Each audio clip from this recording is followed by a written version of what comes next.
வணக்கம். நாம எல்லாரும் பொதுவா என்ன நினைக்கிறோம்னா, குழந்தைகள் ஒரு வெற்றுப்பக்கம் மாதிரி. நாம தான் அவங்க வாழ்க்கையை எழுதணும்னு. ஆமா, நாம சொல்றத செய்யறத பார்த்து கத்துக்கிற களிமண்ணுன்னு நினைக்கிறோம். ஆனா, அவங்க இந்த உலகத்துக்கு வரும்போதே சில நினைவுகளோட வராங்கன்னா, எங்கிருந்தோ சில நினைவுகளின் துளிகளோட வராங்கன்னா எப்படி இருக்கும்? ம். அதுதான் டாக்டர் வெயின் டயர் மற்றும் டி கானஸ் எழுதின மெமரிஸ் ஆஃப் ஹெவன் புத்தகத்தோட மையக்கரு. கரெக்ட். இந்த புத்தகத்தோட முழு சாரத்தையும் ஆழமா புரிஞ்சுக்கணும்னு நீங்க கேட்டிருந்தீங்க. இன்னைக்கு நாம அதை தான் செய்ய போறோம். இதுல இருக்கிற சில ஆச்சரியமான கதைகளையும், அது எழுப்புற பெரிய கேள்விகளையும் நம்ம அலசலாம். நிச்சயமா, இது வெறும் தத்துவ புத்தகம் இல்ல.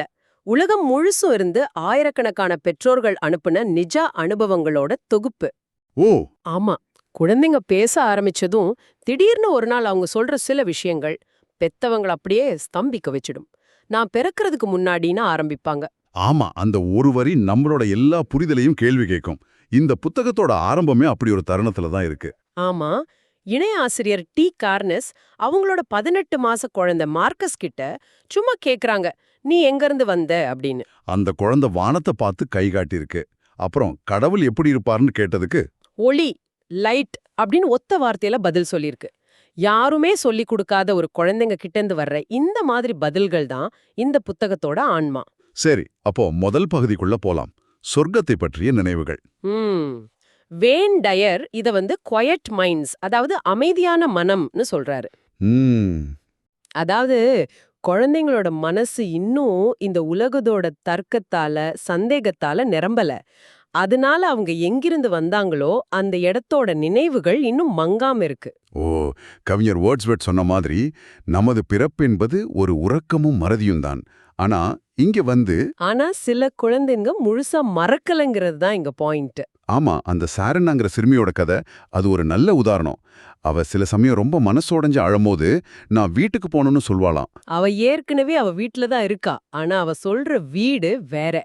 ஆமா, அவ எங்கிருந்து வந்தாலோ அந்த இடத்த தான் உண்மையான வீடு நினைக்கிறா. இது ஒரு குழந்தைங்களோட அழுக மாதிரி இல்ல, ஒரு ஆழமான ஏக்க மாதிரி தெரியுது இல்லையா? நிச்சயமா ஒரு ஸ்பிரிச்சுவல் ஹோம் சிக்னஸ் மாதிரி. இன்னொரு கதை கேசிங்கிற பையனோடது. அவ அம்மா கிட்ட, இங்க வாழ்றது ரொம்ப கஷ்டமா இருக்கு, நான் கடவுள் கூட இருந்த என் வீட்டுக்கே திரும்பி போகணும்னு சொல்லியிருக்கான். இந்த எல்லா கதைகள்லயும் ஒரு பொதுவான விஷயம் இருக்கு. அவங்க சொல்ற அந்த வீடு அன்பு, ஒளி, பாதுகாப்பு நிறைஞ்ச ஒரு இடமா இருக்கு. ஆமா, பயமுறுத்துற இடமாவோ இருண்ட இடமாவோ யாருமே விவரிக்கல. இதுல என்னைய ரொம்ப பாதிச்ச ஒரு கதை இருக்கு. ஒரு தாய் சில வருஷத்துக்கு முன்னாடி இறந்து போன அவங்க மகன் கிறிஸ்டியனோட போட்டோவை அவங்களோட 3 வயசு மகள்கிட்ட காட்டுறாங்க. ஹம். சாதாரணமா ஒரு குழந்தை என்ன சொல்லும், இது யாருன்னு கேட்கும். ஆனா அந்த பொண்ணு சொன்ன பதில், ஓ, இவனை எனக்கு தெரியும், நான் இங்க பிறந்து வர்றதுக்கு முன்னாடி இவன் கூட விளையாடிட்டு இருந்தேன். அட கடவுளே, இது எப்படி எடுத்துக்கிறது? இது வெறும் கற்பனையா? இல்ல, நாம அறியாத ஒரு உண்மையா? இதுதான் இந்த புத்தகம் எழுப்புற மைய கேள்வி. அறிவியல் பூர்வமா பார்த்தா குழந்தைங்களோட மூளை கற்பனையும் உண்மையும் பிரிச்சு பார்க்க தெரியாம இருக்கலாம்னு சொல்லலாம். ஆனா ஆனா என்ன? ஆனா வெவ்வேறு நாடுகள்ல, வெவ்வேறு கலாச்சாரங்கள்ல, எந்த ஆன்மீக பின்னணியும் இல்லாத குடும்பங்கள்ல கூட குழந்தைங்க ஒரே மாதிரி விஷயங்களை சொல்லும்போது அதை அவ்வளவு சுலபமா புறக்கணிக்க முடியல. சரி, சொர்க்கத்தை பத்தின நினைவுகள் ஒரு படினா, அடுத்த பகுதி நம்மளை இன்னும் நம்ப முடியாத ஒரு தளத்துக்கு கூட்டிட்டு போகுது. ஆமா, முற்பிறவி நினைவுகள். ஒரு இடம் ஞாபகம் இருக்கிறது வேற, ஒரு முழு வாழ்க்கையே ஞாபகம் இருக்கிறதுங்கிறது அது வேற விஷயம். ட்ரிஸ்டன்கிற 4 வயசு பையனோட கதை இது தற்செயலா இருக்க வாய்ப்பே இல்லைன்னு தோணுது. ஒரு நாள் திடீர்னு அவன் அம்மா கிட்ட கேட்கறான், ரொம்ப வருஷத்துக்கு முன்னாடி நான் ஜார்ஜ் வாஷிங்டன் கிச்சன்ல வேலை செஞ்சேன், உங்களுக்கு ஞாபகம் இருக்கா அப்படின்னு. கேட்கவே ஆச்சரியமா இருக்கு. அது மட்டும் இல்லாம அப்போ தானும் அம்மாவும் பழுப்பு நிற மக்களா இருந்தோனோ, தன்னை கழுத்தை நெரிச்சு கொன்னுட்டாங்கன்னு சில விவரங்களை சொல்லியிருக்கான். என்ன பெத்தவங்களும் இதை கேட்டா பையன் ஏதோ சினிமா பார்த்துட்டு கதை சொல்றான்னு தான் நினைப்பாங்க. ஆனா அவங்க அம்மா கூகுள் பண்ணி பார்த்தப்போ அதிர்ந்து போயிருக்காங்க. ஜார்ஜ் வாஷிங்டன் கிட்ட ஹெர்குலிஸ்னு ஒரு பிரபலமான ஆப்பிரிக்கா அமெரிக்க சமையல்காரர் உண்மையிலே இருந்திருக்காரு. அவருக்கு 3 குழந்தைங்களும் இருந்திருக்கு. இந்த தகவல் எப்படி ஒரு 4 வயசு குழந்தைக்கு தெரியும்? இதுதான் முக்கியமான புள்ளி. ஆமா, இன்னொரு கதை கெய்ரோங்கிற பையனோடது. அவன் சின்ன வயசுல இருந்தே நான் திரும்பவும் செத்துருவேன்னு சொல்லிட்டே இருந்திருக்கான். ஓ. அவன் முந்தைய ஜென்மத்துல ரோட்ல விழுந்தப்போ ஒரு ட்ரக் அவன் தலையில ஏறி நசுக்கி கொன்னதை ரொம்ப தெளிவா விவரிச்சிருக்கான். இந்த கதைகளை கேட்கும் போது பெற்றோரோட மனநிலையை யோசிச்சு பார்க்கணும். ஒரு பக்கம் இது பயமா இருக்கும், குழப்பமா இருக்கும். ஆமா, ஜேங்கிற பையன் அவன் அம்மா கிட்ட கோபமா, நீங்க என் உண்மையான அம்மா இல்ல, என் போன ஜென்ம அம்மாவோட பேரு கொல்லின்னு சொல்லியிருக்கான். இது மாதிரி சமயங்கள்ல தான் இந்த புத்தகம் டாக்டர் பிரையன் வெய்ஸ் மாதிரியான ஆராய்ச்சியாளர்களையும் ஜேம்ஸ் லைனிங்கர்ங்கிற பையனோட ரொம்ப பிரபலமான வழக்கையும் மேற்கோள் காட்டுது. ஆனா ஜேம்ஸ் லைனிங்கர் கதை உலக புகழ் பெற்றது.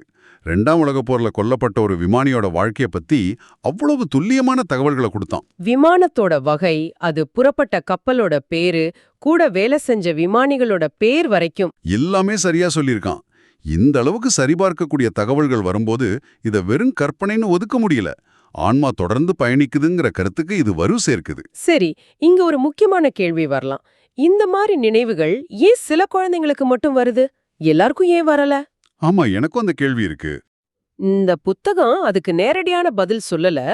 ஆனா ஒருவேளை எல்லாருக்கும் இந்த நினைவுகள் இருந்து வளர வளர சமூகத்தோட எதிர்பார்ப்பாலையும் தர்க்க ரீதியான சிந்தனையாலையும் நாம் அதை மறந்துடுறோமோன்ற கேள்வியும் முன்வைக்குது. இது ஒரு சுவாரஸ்யமான கோணம்.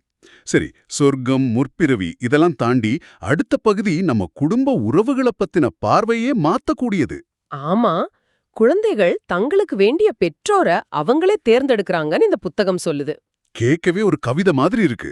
கதைகளும் ரொம்ப ஆழமானவே. மாத்தாருங்கிற ஒரு தத்து பிள்ளையோட கதை இதுக்கு ஒரு சிறந்த உதாரணம். அவன் ஒரு நாள் அவன் அம்மா கிட்ட சொல்றான், நான் பிறக்கிறதுக்கு முன்னாடி கடவுள் கூட ஒரு மேகத்துல நின்னுட்டு இருந்தேன். அவர் என்கிட்ட பூமியில இருக்கிற அம்மாக்களை காட்டி ஒருத்தரை தேர்ந்தெடுக்க சொன்னாரு. அந்த பகுதி தான் மனசை தொட்டது. அவன் தொடர்றான், அப்போ நான் உங்களை பார்த்தேன், நீங்க ரொம்ப தனியாவும் சோகனாவும் இருந்தீங்க. அதனால தான் நான் உங்களை தேர்ந்தெடுத்தேன், உங்களுக்கு ஒரு குழந்தையா வரணும்னு முடிவு செஞ்சேன்னு சொல்லியிருக்கான். பாருங்க, அந்த அம்மாவுக்கு குழந்தை இல்லாத ஏக்கமோ அவங்க பட்ட தனிமையோ அந்த சின்ன பையனுக்கு தெரிய வாய்ப்பே இல்ல. இது எப்படி தற்செயலா இருக்க முடியும்? இதுதான் அந்த ஆன்மீக ஒப்பந்தம், ஸ்பிரிச்சுவல் கான்ட்ராக்ட்ங்கிற கருத்தை உருவாக்குது. நம்ம உறவு வெறும் உயிரியல் சம்பந்தப்பட்டது இல்ல, அதுக்கு மேல ஒரு ஆழமான பிணைப்பு. ஆமா, ஏஞ்சலிகாங்கிற 3 வயசு பொண்ணு அவ அம்மா கிட்ட, நாங்க சொர்க்கத்துல இருந்து உங்களை தேர்ந்தெடுத்தோம், அதனாலதான் நீங்க எங்க கிட்ட பொறுமையா இருக்கணும்னு ஒரு தத்துவ ஞானி மாதிரி சொல்லியிருக்கா. சரி, ஒரு சந்தேகவாதியா நான் இதை பார்த்தா இது குழந்தைகளை சமாளிக்கிறதுக்காக பெத்தவங்க அவங்களுக்கு அவங்களே சொல்லிக்கிற ஒரு அழகான கதையா இருக்கலாம்ல? நல்ல கேள்வி. அதுவும் ஒரு சாத்தியக்கூறுதான். ஆனா கேலன்கிற பையனோட கதைய பாருங்க. அவன் அம்மா கிட்ட ஏன் அவங்கள தேர்ந்தெடுத்தான்னு கேட்டதுக்கு, உங்க தலைக்கு மேல ஒரு பெரிய நம்பர் இருந்துச்சு, அந்த நம்பர் பெருசா இருந்தா அவங்க நல்ல அம்மாவா இருப்பாங்கன்னு எனக்கு தெரியும்னு விளக்கியிருக்கான். குழந்தைக்கு சொல்ற விவரங்கள் ரொம்ப தனித்துவமா இருக்கு. இது பெற்றோர் குழந்தை உறவ ஒரு கடமையா பார்க்காம ஒரு பரிசா பார்க்க வைக்குது. கரெக்ட். உங்க குழந்தை உங்களை தேர்ந்தெடுத்திருக்குங்கிற எண்ணமே அந்த உறவுக்கு ஒரு புதிய மரியாதையை கொடுக்குது. உண்மைதான். இப்போ கடைசி பகுதிக்கு வருவோம். கண்ணுக்கு தெரியாத நண்பர்கள் மற்றும் தேவதைகள். இது பல வீடுகள்ல நடக்கிற ஒரு விஷயம் தானே? ஆமா, குழந்தைங்க தனியா யார்கிட்டயோ பேசிட்டு இருப்பாங்க, நாம் அதெல்லாம் கற்பனை நண்பன்னு சொல்லிடுவோம். ஆனா இந்த புத்தகம் கேக்குது, அவங்க உண்மையிலே கற்பனையானவங்களா? வெயின்டேயரோட சொந்த மகள் செரீனாவுக்கே ஜெஸ்ஸின்னு ஒரு கண்ணுக்கு தெரியாத ஃப்ரெண்ட் இருந்திருக்கா. அவளுக்கு டைனிங் டேபிள்ல தனியா பிளேட் வைக்க சொல்றது, குளிக்கும் போது அவளுக்கு முடி சீவி விடுறதுன்னு நிஜமாவே ஒரு தோழி மாதிரி அவளை நடத்தியிருக்கா. அப்போ இது வெறும் கற்பனை இல்லாம வேற ஏதோ ஒரு ஆன்மீக தொடர்பா இருக்கலாம்னு சொல்றாங்க. ஆமா, ஹாரிசன்ங்கிற பையனோட கதை இன்னும் ஆச்சரியமானது.